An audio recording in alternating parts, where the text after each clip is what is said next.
بسم اللہ الرحمن الرحیم۔ السلام علیکم۔ سیرت النبوی حصہ دوم، زمزم کی کھدائی اور حضرت عبدالمطلب۔ جب پوری نشانی مل گئی تو عبدالمطلب کدال لے آئے اور کھدائی کے لیے تیار ہو گئے، لیکن اس وقت قریش وہاں آ پہنچے۔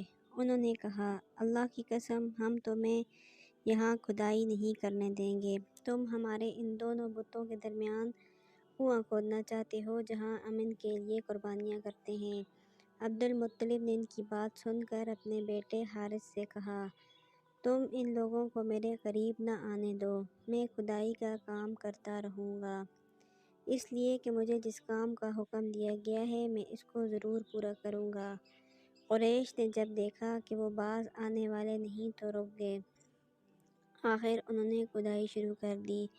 جلد ہی کنویں کے آثار نظر آنے لگے۔ یہ دیکھ کر انہوں نے اللہ اکبر کا نعرہ لگایا اور پکار اٹھے، یہ دیکھو اسماعیل علیہ السلام کی تعمیر ہے۔ جب قریش نے یہ دیکھا کہ انہوں نے کنواں تلاش کر لیا تو ان کے پاس آ گئے اور کہنے لگے، عبدالمطلب، اللہ کی قسم، یہ ہمارے دادا اسماعیل علیہ السلام کا کنواں ہے اور اس پر ہمارا بھی حق ہے، اس لیے ہم اس میں تمہارے شریک ہوں گے۔ یہ سن کر عبدالمطلب نے کہا، میں تمہیں اس میں شریک نہیں کر سکتا، یہ مجھ اکیلے کا کام ہے۔ اس پر قریش نے کہا، تب پھر اس معاملے میں ہم تم سے جھگڑا کریں گے۔ عبدالمطلب بولے، کسی سے فیصلہ کروا لو۔ انہوں نے بنو سعد ابن حذیم کی کاہنہ سے فیصلہ کرانا منظور کیا۔ یہ کاہنہ ملک شام کے بالائی علاقے میں رہتی تھی۔ آخر عبدالمطلب اور دوسرے قریش اس کی طرف روانہ ہوئے۔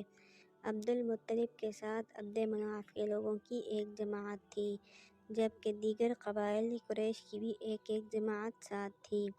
اس زمانے میں ملک حجاز اور شام کے درمیان ایک بیابان میدان تھا، وہاں کہیں پانی نہیں تھا۔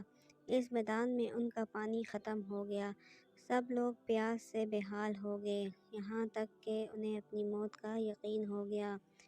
انہوں نے قریش کے دوسرے لوگوں سے پانی مانگا، لیکن انہوں نے پانی دینے سے انکار کر دیا۔ اب انہوں نے ادھر ادھر پانی تلاش کرنے کا ارادہ کیا۔ عبدالمطلب اٹھ کر اپنی سواری کے پاس آئے۔ جو ہی ان کی سواری اٹھی، اس کے پاؤں کے نیچے سے پانی کا چشمہ ابل پڑا۔ انہوں نے پانی کو دیکھ کر اللہ اکبر کا نعرہ لگایا۔ پھر عبدالمطلب سواری سے اتر آئے، سب نے خوب سیر ہو کر پانی پیا اور اپنے مشکیزے بھر لیے۔ اب انہوں نے قریش کی دوسری جماعت سے کہا، آؤ تم بھی سیر ہو کر پانی پی لو۔ اب وہ بھی آگے آئے اور خوب پانی پیا۔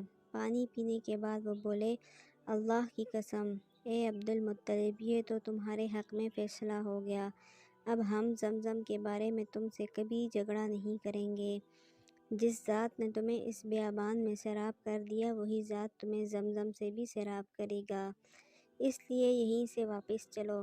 اس طرح قریش نے جان لیا کہ اللہ تعالیٰ عبدالمطلب پر مہربان ہے، لہٰذا ان سے جھگڑنا بے سود ہے اور کاہنہ کے پاس جانے کا کوئی فائدہ نہیں۔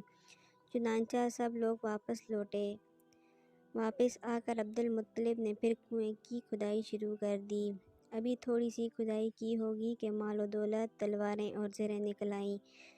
اس میں سونا اور چاندی وغیرہ بھی تھی۔ یہ مال و دولت دیکھ کر قریش کے لوگوں کو لالچ نے آ گھیرا۔ انہوں نے عبدالمطلب سے کہا، عبدالمطلب، اس میں ہمارا بھی حصہ ہے۔ ان کی بات سن کر عبدالمطلب نے کہا، نہیں، اس میں تمہارا کوئی حصہ نہیں، تمہیں انصاف کا طریقہ اختیار کرنا چاہیے۔ آؤ 500 کے تیروں سے قرعہ ڈالیں۔ انہوں نے ایسا کرنا منظور کر لیا۔ 2 تیر کعبے کے نام سے رکھے گئے، 2 عبدالمطلب کے اور 2 قریش کے باقی لوگوں کے نام کے۔ پانسا پھینکا گیا تو مال اور دولت کعبہ کے نام نکلا، تلواریں اور زریں عبدالمطلب کے نام، اور قریشیوں کے نام کے جو تیر تھے وہ کسی چیز پر نہ نکلے۔ اس طرح فیصلہ ہو گیا۔ عبدالمطلب نے کعبے کے دروازے کو سونے سے سجا دیا۔